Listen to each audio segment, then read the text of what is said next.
Lundi 28 novembre, Aurore Bergé était invitée au micro de France Info. La présidente du groupe Renaissance à l'Assemblée nationale a rapidement été questionnée sur l'inscription du droit à l'avortement dans la Constitution, à laquelle elle est entièrement favorable. L'occasion pour la femme politique de revenir sur l'épreuve surmontée par sa mère, qu'elle considère comme l'héritage familial qu'elle porte sur la question des droits des femmes. Elle a ainsi parlé de l'IVG réalisée sur sa mère à un moment où cela était illégal. Ma maman, qui y a eu recours, l'a fait à un moment où elle risquait à la fois la prison et sa propre vie, parce que les conditions sanitaires dans lesquelles elle a eu accès à l'IVG ne sont absolument pas comparables à celles d'aujourd'hui, a développé Aurore Bergé en estimant qu'il faut se souvenir d'où l'on vient, à la fois personnellement mais aussi dans la loi, dans la manière avec laquelle les droits des femmes ont réussi à avancer.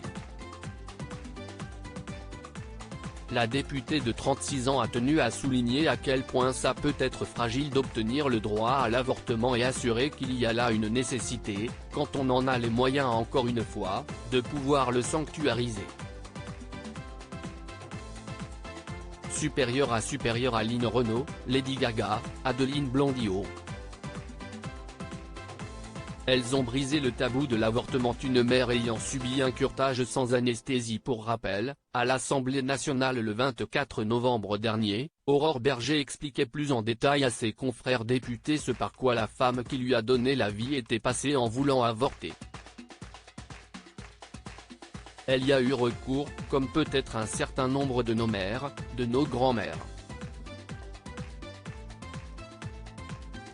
Elle a d'abord fait appel à un médecin, vraisemblablement assez connu à l'époque pour cela, mais l'opération ne s'est pas très bien passée, avait-elle lancé au sein de l'hémicycle. La femme politique avait ensuite raconté que sa mère avait été forcée d'aller à l'hôpital, où elle pensait trouver un refuge bienveillant, accueillant. Elle a été reçue sous une forme d'inquisition, parce qu'on avait bien compris, évidemment, l'acte qu'elle avait tenté de réaliser à ce moment-là, avait-elle affirmé, en révélant que sa mère avait alors subi un curetage sans anesthésie, en déplorant cet ancien traitement médical infligé aux femmes souhaitant avorter. Article écrit avec la collaboration de 6 médias Crédit Photo, Capture Écran France Info.